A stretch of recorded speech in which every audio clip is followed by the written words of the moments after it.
আমার মাধ্যমিকের ভাই বোনেরা, তোমাদের জন্য টেস্ট পেপারের সেট নম্বর 3 নিয়ে আলোচনা করছি। কোশ্চেনগুলো সলিউশন করার চেষ্টা করছি।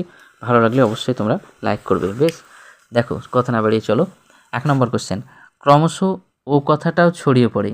যে কথাটা ছড়িয়ে পড়ে তা হলো, অ্যান্সার লেখো অপশান নম্বর গ, কারেকশানের কথা। 2 নম্বর লেখো লোকটি কাশিতে কাশিতে আসিল। লোকটি হলো, অ্যান্সার লেখো গিরিশ মহাপাত্র। নেক্সট কোশ্চেন, নদের চাঁদ নদীকে দেখেনি। অ্যান্সার লেখো অপশান নম্বর খ, 5 দিন। নেক্সট কোশ্চেন, সেই হোক তোমার সভ্যতার শেষ পুণ্যবাণী। শেষ পুণ্যবাণীটি হলো, অ্যান্সার লেখো অপশান নম্বর খ, ক্ষমা করো। নেক্সট কোশ্চেন, তারা আর স্বপ্ন দেখাতে পারলো না। তারা হলো, অ্যান্সার লেখো অপশান নম্বর গ, শান্ত হলুদ দেবতারা।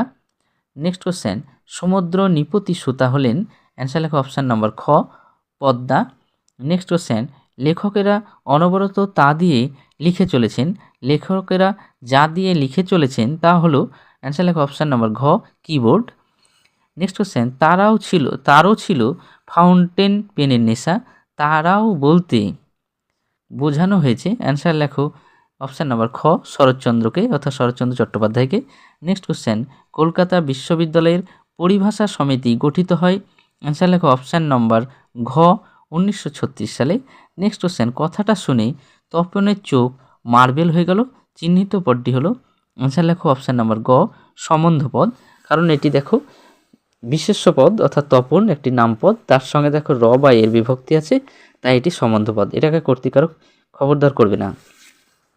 নেক্সট কোশ্চেন, রাজায় রাজায় যুদ্ধ হয়। এখানে রাজায় রাজায় হলো, অ্যান্সার লেখো গ, অপশান নম্বর ব্যতিহারকর্তা। নেক্সট কোশ্চেন, রামদাস আর কোনো প্রশ্ন করিল না। এটি যে সমাসের উদাহরণ। অ্যান্সার লেখো রামদাস, রামের দাস সম্বন্ধ তৎপুরুষ, এখানে অ্যান্সার করবে তৎপুরুষ। নেক্সট কোশ্চেন হচ্ছে, দ্বন্দ্ব সমাসে প্রাধান্য পায়। অ্যান্সার লেখো অপশান নম্বর গ, উভয় পদের অর্থ। নেক্সট কোশ্চেন, ছেলেটি বুদ্ধিমান কিন্তু যেমন দুষ্টু তেমনই ফাঁকিবাজ। গঠন অনুসারে বাক্যটি হলো, অ্যান্সার লেখো অপশান নম্বর ঘ, মিশ্র বাক্য। নেক্সট কোশ্চেন, কি মর্মান্তিক দৃশ্য। এটি যে ধরনের বাক্য, তা হলো এটি হবে অপশান নম্বর খ, বিস্ময়বাচক। নেক্সট কোশ্চেন, তাকে টিকিট কিনতে হয়নি। বাক্যটি কর্তৃবাচ্যের রূপ হলো, অ্যান্সার লেখো খ, অপশান নম্বর খ, তিনি টিকিট কেনেননি। নেক্সট কোশ্চেন, ঘন্টা বাজছে। এটি যে বাচ্যের উদাহরণ, তা হলো অ্যান্সার লেখো অপশান নম্বর ঘ, কর্ম কর্তৃ বাচ্য। নেক্সট কোশ্চেন, যে কোনো 4টি প্রশ্নের উত্তর দিতে বলেছে। এসএকিউ কোশ্চেন 20টি শব্দের মধ্যে। প্রথম কোশ্চেনটি দেখো, পৃথিবীতে এমন অলৌকিক ঘটনাও ঘটে। অলৌকিক ঘটনাটি কী? অ্যান্সার লিখবে, অলৌকিক ঘটনাটি হলো, সত্যিকার ছাপার অক্ষরে তপন কুমার রায়ের লেখা গল্প হাজার হাজার ছেলের হাতে ঘুরবে। সূচিপত্রেও নামও রয়েছে। ব্যাকেটের অ্যান্সার কোটেশনের মধ্যে রাখবে, প্রথম দিন ব্যাকেটে গল্প শ্রী তপন কুমার রায়। নেক্সট কোশ্চেন, আইজির ছদ্মবেশে হরিদার রোজগার কত হয়েছিল? অ্যান্সার লিখবে, বাইজি ছদ্মবেশে হরিদার মোট 8 টাকা 10 আনা পেয়েছিলেন। নেক্সট কোশ্চেন দেখো, অপূর্ব রাজি হইয়াছিল। কোন কথায় অপূর্ব রাজি হইয়াছিল বা হয়েছিল? নেক্সট কোশ্চেন দেখো, রামদাসের স্ত্রী অপূর্বকে একদিন স্বনিবন্ধ অনুরোধ করেছিলেন, যতদিন তার মা কিংবা বাটির আর কোনো আত্মীয়া নারী এদেশে এসে বাসার উপযুক্ত ব্যবস্থাদি না করেন, ততদিন এই ছোট্ট বহিনের হাতের তৈরি যৎ সামান্য মিষ্টান্ন প্রত্যাহ তাকে গ্রহণ করতে হবে। এই কথাই অপূর্ব রাজি হয়েছিল। নেক্সট কোশ্চেন দেখো, নদীকে এভাবে ভালোবাসিবার একটা কৈফিয়ত নদীর চাঁদ দিতে পারে। কৈফিয়তটি কী? অ্যান্সার লেখো, নদীর প্রতি নদের চাঁদের ভালোবাসা অস্বাভাবিক হলেও নদীকে এভাবে ভালোবাসার একটা কৈফিয়ত দিতে পারে। তা হলো, নদীর ধারে তার জন্ম হয়েছে, নদীর ধারে সে মানুষ হয়েছে, চিরদিন নদীকে সে ভালোবেসেছে। নেক্সট কোশ্চেন দেখো, ইসাবের মেজাজ চড়ে গেল। ইসাবের মেজাজ চড়ে গেল কেন? দেখো অ্যান্সার লেখো, সুন্দর সাজগোজ করে বাড়ি থেকে বেরিয়ে অমৃতের একেবারেই ইচ্ছা ছিল না জামা কাপড় নোংরা করতে, বিশেষ করে ইসাবের সঙ্গে কুস্তি লড়তে। তো একেবারেই গররাজি।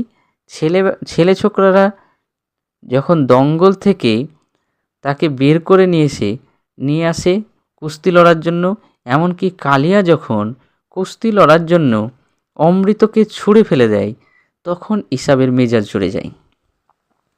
নেক্সট কোশ্চেন দেখো, সিন্ধু পাড়ের সিংহদ্বারে ধমক এনে ভাঙলো আগল। সিন্ধু পাড়ের সিংহদ্বার বলতে কী বোঝানো হয়েছে, এটা তোমাদের ছবি পাঠাচ্ছি, দেখো অ্যান্সারটা তোমরা সেইভাবে লিখবে। নেক্সট কোশ্চেন দেখো, অস্ত্রের বিরুদ্ধে গান কবিতায় কবি হাত নাড়িয়ে কি তাড়ান। অ্যান্সার লিখবে অস্ত্রের বিরুদ্ধে গান কবিতায় কবি হাত নাড়িয়ে বুলেট তাড়ার কথা বলেছেন। নেক্সট কোশ্চেন, প্রদোষকাল বলতে কি বোঝানো হয়েছে। প্রদোষকাল কথার অর্থ লিখবে সন্ধ্যাবেলা। তারপর যুদ্ধ হলো, যুদ্ধ কীভাবে এলো। অ্যান্সার লিখবে রক্তের এক আগ্নেয় পাহাড়ের মতো। নেক্সট কোশ্চেন, শিরোচুম্বী অম্বুরাশি সুতা উত্তরেলা। অম্বুরাশি সুতাকে এখানে তোমরা লিখবে অম্বুরাশি সুতা হলো সমুদ্রকন্যা লক্ষ্মীদেবী ওরূপে লক্ষ্মীদেবী এবং ধাত্রীমা ওরূপে লক্ষ্মীদেবী। নেক্সট কোশ্চেন হচ্ছে, যে কোনো 3টি প্রশ্ন উত্তর দাও। অনেক ধরে ধরে টাইপরাইটারে লিখে গেছেন মাত্র একজন, কে তিনি। অ্যান্সার লিখবে তিনি হচ্ছেন অন্নদা শঙ্কর রায়। নেক্সট কোশ্চেন, বাংলায় একটা কথা চালু ছিল, কি কথা। এই বাংলা একটা কথা চালু ছিল, এইটি তোমাদের জন্য আমি কোশ্চেন দিলাম, তোমরা এটা নিজে নিজে সলিউশন করবে এবং না পারলে আমাকে কমেন্ট বক্সে লিখে পাঠাবে। তারপরে দেখো, হিমালয় যেন পৃথিবীর মানদণ্ড, উক্তিটি কার। অ্যান্সার লিখবে মহাকবি কালিদাসের। এই দোষ থেকে মুক্ত না হলে বাংলা বৈজ্ঞানিক সাহিত্য সুপ্রতিষ্ঠিত হবে না। কোন দোষের কথা বলা হয়েছে। এখানে লিখবে বিজ্ঞান আলোচনার জন্য যে রচনা পদ্ধতি আবশ্যক তা অনেক লেখক এখন আয়ত্ত করতে পারেননি। অনেক স্থলে তাদের ভাষা আড়ষ্ট এবং ইংরেজির আক্ষরিক অনুবাদ হয়ে পড়ে। এই দোষ থেকে মুক্ত না হলে বাংলা বৈজ্ঞানিক সাহিত্য সুপ্রতিষ্ঠিত হবে না।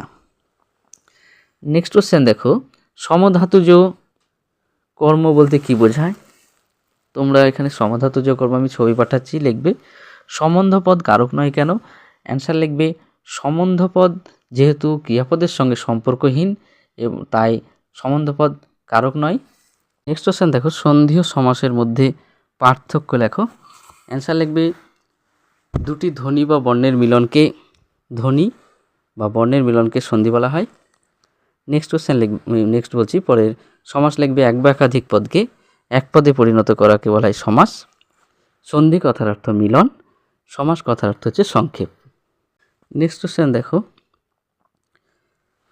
সন্ধির একটা উদাহরণ দেবে, সমাসের একটা উদাহরণ দেবে। নেক্সট কোশ্চেন দেখো, অমৃতের জবাব আমাকে বদলে দিয়েছে, জটিল বাক্যে রূপান্তর করতে বলেছি। অ্যান্সার লিখবে অমৃতের যা জবাব তা আমাকে বদলে দিয়েছে। নেক্সট কোশ্চেন, সে কোনো উত্তর দিল না, অস্বার্থক বাক্যে রূপান্তর করতে বলেছি। তোমরা লিখবে সে নিরুত্তর থাকিল। নেক্সট কোশ্চেন, কর্মকর্তৃবাচ্যের একটি উদাহরণ দাও। আগেই করেছো দেখো, কর্মকর্তৃবাচ্য ঘণ্টাবাজি, ওইটাই দেবে কর্মকর্তৃবাচ্য। নেক্সট কোশ্চেন, তথাকন্যা থাকে সর্বক্ষণ, এটাকে ভাববাচ্যে রূপান্তর করতে বলেছে। তোমরা লিখবে যেখানে সর্বক্ষণ কন্যা থাকা হয়। দেখো তির্যক বিভক্তি কাকে বলে। তির্যক বিভক্তি লিখবে যে বিভক্তি সব কারকে ব্যবহৃত হয় তাকে তির্যক বিভক্তি বলে। আর এইখানে দেখো বাক্য নির্মাণের শর্ত কয়টি, এটি তোমাদের থাকলেও তোমাদের জন্য বাড়ির কাজ। এই বাক্য নির্মাণের 3টি শর্ত কী কী। বাংলায় একটা কথা চালু ছিল, কি কথা, এই দুটি তোমাদের কাজ দেওয়া থাকলো বাড়ির।